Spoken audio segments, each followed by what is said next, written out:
Hi all, welcome to our YouTube channel quick learn with sisters. आज हम जो topic करने जा रहे हैं उसका नाम है होफस्टेड्स डायमेंशंस ऑफ कल्चर। ये टॉपिक गाइस काफ़ी हम लोगों में से काफ़ियों को ऐसा लगता है कि काफ़ी डिफ़िकल्ट है, बिकॉज़ जो लैंग्वेज इसमें यूज़ होती है गूगल या बुक्स में वो काफ़ी डिफ़िकल्ट होती है। तो इस वजह से काफ़ी स्टूडेंट्स को ये प्रॉब्लम आता है कि ये टॉपिक समझने में। बट गाइस बिलीव मी कि ये टॉपिक बिल्कुल भी मुश्किल नहीं है। आज मैं आपको इसे इजी वर्ड्स में अच्छे से एक्सप्लेन करूँगी ताकि आप इसको अपने एग्ज़ाम्स में अच्छे से डिस्क्राइब कर पाएँ और आप फुल मार्क्स ले पाएँ। तो गाइस वीडियो स्टार्ट करने से पहले मैं आप सबसे रिक्वेस्ट करूँगी कि अगर आप हमारे चैनल पे न्यू हैं तो आप हमारे चैनल को प्लीज़ सब्सक्राइब कीजिए और हमारी वीडियो अपने फ्रेंड्स के साथ शेयर कीजिए ताकि उन्हें भी इस वीडियो से फ़ायदा हो अपने एग्ज़ाम्स में। तो गाइस चलिए अब हम अपना वीडियो स्टार्ट करते हैं होफस्टेड्स डायमेंशंस ऑफ कल्चर पर। तो चलिए हम स्टार्ट करते हैं अपने topic Hofstede's dimensions of culture. Guys ये टॉपिक काफ़ी इजी है, बट क्योंकि जो बुक्स की लैंग्वेज है वो काफ़ी मुश्किल होती है तो हम में से काफ़ी स्टूडेंट्स को बहुत तकलीफ़ होती है, हमें समझ नहीं आता कि ये कहना क्या चाहते हैं और इसी वजह से हम उस टॉपिक को ग्रैब नहीं कर पाते और हम अपने एग्ज़ाम्स में लिख के नहीं आ पाते कि जो वो पूछ रहे हैं।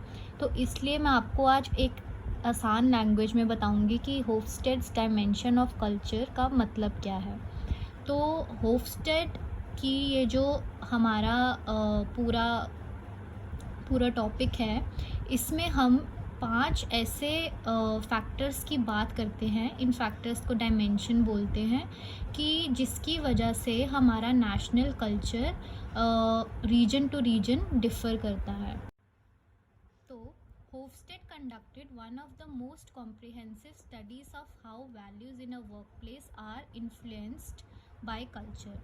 तो ये जो हमारी स्टडी है ये हमें बताती है कि वैल्यूज़ की वजह से हमारा जो भी, जैसे कोई एम्प्लॉय किसी कंपनी में काम कर रहा है, उसका वर्क या उसके नेचर को या उसकी पर्सनालिटी को कैसे इन्फ्लुएंस करती है।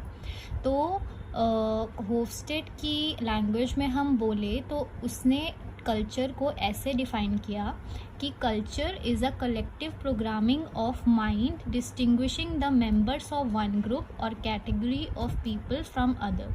तो उसके हिसाब से कल्चर का मतलब होता है कि हम एक ग्रुप को कैसे दूसरे ग्रुप से डिफ़र करते हैं।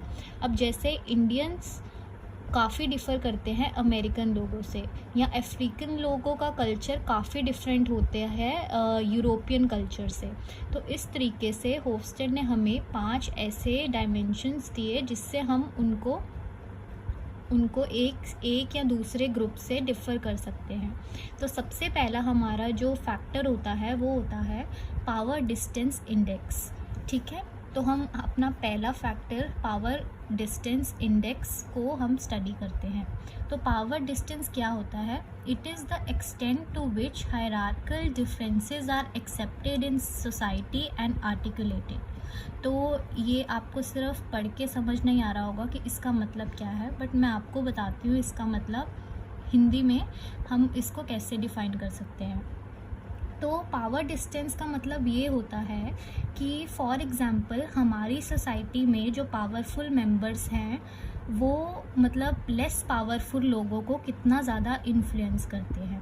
तो it is a degree to which less powerful people और members of a society accept and expect power to be distributed unequally.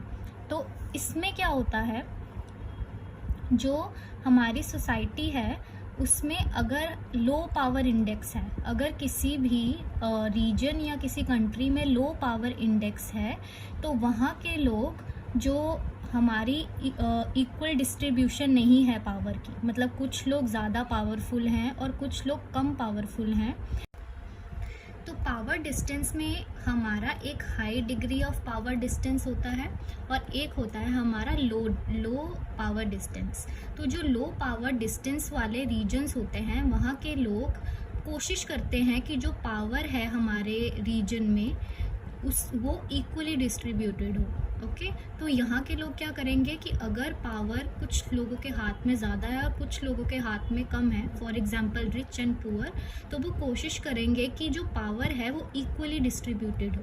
ठीक है, तो इन रीजन्स को हम क्या कहते हैं, लो पावर डिस्टेंस। और इसके उलट जो रीजन्स मतलब इसको मानते हैं कि इट्स ओके कि कुछ लोगों के पास ज़्यादा पावर है और कुछ लोगों के पास कम, तो उन रीजन्स को हम कहते हैं regions with high power distance. ठीक है, तो इन समरी जो पावर डिस्टेंस होता है वो हमें क्या बताता है, hierarchical difference. What is hierarchy, कि कुछ लोग लैडर में ऊपर हैं और कुछ लोग लैडर में नीचे। तो ये हमें पावर डिस्टेंस बताता है, extend to which hierarchical differences are accepted in a society. जो हमारा लो पावर डिस्टेंस होगा वहाँ के लोग ये नहीं मानेंगे कि पावर सिर्फ कुछ के हाथों में होना चाहिए, और वो कोशिश करेंगे कि पावर इक्वली डिस्ट्रीब्यूटेड हो। जबकि जो हाई पावर डिस्टेंस वाले रीजन्स होंगे या कल्चर होंगे वो चाहेंगे कि जैसे पावर डिस्ट्रीब्यूटेड है वैसे ही डिस्ट्रीब्यूटेड रहे। ठीक है, उसके बाद हम अपने नेक्स्ट जो हमारा डायमेंशन है उस पे आ जाते हैं, जो कि है इंडिविजुअलिज्म वर्सेस कलेक्टिविज्म। तो अब इंडिविजुअलिज्म और कलेक्टिविज्म में क्या फ़र्क है। इंडिविजुअलिज्म में लोग क्या करते हैं, वो सिर्फ अपने और अपनी क्लोज फैमिली का ध्यान रखते हैं। इन शॉर्ट कि हम सिर्फ हमारे साथ क्या हो रहा है या हमारे मम्मी पापा या हमारे जो सिस्टर्स ब्रदर्स हैं, सिर्फ उनके बारे में हम केयर करते हैं या सोचते हैं कि उनके साथ क्या होगा। तो कलेक्टिविज्म में ऑन द कंपैरिजन क्या होता है कि हम अपने जो कि अदर इंडिविजुअल्स है सोसाइटी में, फॉर एग्जांपल रिलेटिव्स, उनको भी हम एक्सपेक्ट कर सकते हैं कि वो भी हमारी मदद करेंगे या हमको देखेंगे। ठीक है, तो इंडिविजुअलिज्म और कलेक्टिविज्म में क्या फ़र्क है कि इंडिविजुअलिज्म में हम सिर्फ केयर करते हैं अपने बारे में और हमारे इमीडिएट फैमिली मेम्बर्स के बारे में, जबकि कलेक्टिविज्म में क्या होता है कि सोसाइटी के इंडिविजुअल्स अपनी फैमिली का तो ध्यान रखते ही हैं बट अपने रिलेटिव्स और बाकी मेंबर्स का भी ध्यान रखते हैं। तो ये हो गया हमारा सेकंड फैक्टर। अब हम आएंगे अपने थर्ड फैक्टर। तो अब हमारा जो थर्ड फैक्टर है वो है मस्कुलिनिटी वर्सेस फेमिनिटी। तो masculine refers to male and femininity refers to females. तो मैस्कुलिनिटी वाली जो सोसाइटीज़ होंगी उसमें जो हमारा यू कैन से हमारा जो ऑब्जेक्टिव होगा या हमारा जो ध्यान होगा वो होगा towards achievement, heroism, assertiveness and material rewards. अब हम एक जो हमारा मेल जो हमारा होता है एक सोसाइटी में, उसको हम क्या एक्सपेक्ट करते हैं कि वो अचीव करे, वो एक हीरो हो अपनी कंट्री के टुवर्ड्स, वो असर्टिव हो, चीज़ों को अच्छे से करे, और मटेरियल रिवॉर्ड्स मतलब जो अपनी फैमिली के लिए material rewards such as money या कुछ चीज़ें अपनी फैमिली के लिए लेके आए। तो मैस्कुलिनिटी को हम कैसे रेफर करेंगे, achievement, heroism, assertiveness and material rewards. तो जो एक ऐसी कंट्री होती है जो मैस्कुलिनिटी की तरफ होती है उसमें इन चीज़ों का ज़्यादा फोकस होता है, for example achievement, heroism, assertiveness और मटेरियल रिवॉर्ड्स। ठीक है, तो इस टाइप की जो सोसाइटी होती है वो बहुत ज़्यादा कॉम्पिटिटिव होती है, उसका ध्यान ज़्यादा अचीवमेंट की तरफ होता है और मटेरियल रिवॉर्ड्स की तरफ होता है। जबकि जो एक सोसाइटी होती है जो फेमिनिस्ट होती है या यू कैन से कि फेमिनिटी होती है, उसका जो प्रेफरेंस होता है towards cooperation, modesty, caring for the weak and quality of life पे होता है। तो एक जो मदर होती है, ये एक फीमेल होती है, उसको हम कैसे मतलब देखते हैं कि वो कोऑपरेटिव हो, मॉडेस्ट हो, केयरिंग हो और एक ऐसी लाइफ बनाए जिसमें क्वालिटी हो। जो कि एक फीमेल सोसाइटी होती है उसमें हमारी जो पूरा हमारा ध्यान होता है वो कोऑपरेशन की तरफ होता है, मोडेस्टी की तरफ होता है कि हम वीक की तरफ केयर करें, उसकी तरफ होता है, और कोऑपरेशन की तरफ होता है। तो इस टाइप की सोसाइटी का ध्यान अचीवमेंट की तरफ नहीं होता, जबकि उनका ध्यान होता है कंसेंसस ओरिएंटेड। ठीक है, अब हमारा जो फोर्थ डायमेंशन है वो है अनसर्टेनिटी अवॉइडेंस। तो अनसर्टेनिटी अवॉइडेंस में क्या होता है? Degree to which members of a society feel uncomfortable with uncertainty and ambiguity. अब अगर हम कोई भी आइडिया परस्यू करते हैं अपनी लाइफ में, तो काफ़ी ज़्यादा चांसेस होते हैं कि वो सक्सेसफुल ना हो, या अगर हम कोई भी कैरियर अलग से चूज़ करते हैं, जैसे हमारी जो कंट्री है उसमें डॉक्टर, टीचर, इंजीनियर ऐसी चीज़ें काफ़ी ज़्यादा पॉपुलर हैं, जबकि अगर कोई म्यूज़िशियन बनना चाहता है या कोई आर्टिस्ट बनना चाहता है, ऐसी चीज़ें बहुत रिस्की हैं और काफ़ी हाई चांसेस है कि आप अनसक्सेसफुल हो। तो इसको कहते हैं एक रिस्क।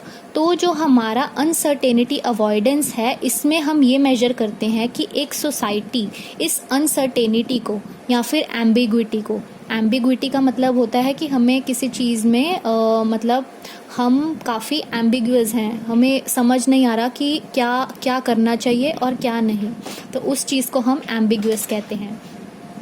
तो जो ये सोसाइटीज़ होती हैं, इनको हम दो पार्ट्स में डिवाइड करते हैं। एक होता है स्ट्रॉन्ग अनसर्टेनिटी अवॉइडेंस इंडेक्स और एक होता है वीक अनसर्टेनिटी अवॉइडेंस इंडेक्स। तो जो हमारी स्ट्रॉन्ग अनसर्टेनिटी अवॉइडेंस वाली सोसाइटीज़ होती हैं, उसमें लोग जो कि ऐसा बिहेवियर है कि हम कुछ ऐसा आइडिया चुनें कि जो हमारा रिस्क से भरा है, उसको नहीं एक्सेप्ट करती। जबकि जो वीक अनसर्टेनिटी अवॉइडेंस इंडेक्स वाली सोसाइटीज़ होती हैं, वो इन आइडियाज़ को या इनको मतलब महत्वता देती है और उसको एक्सेप्ट करती है।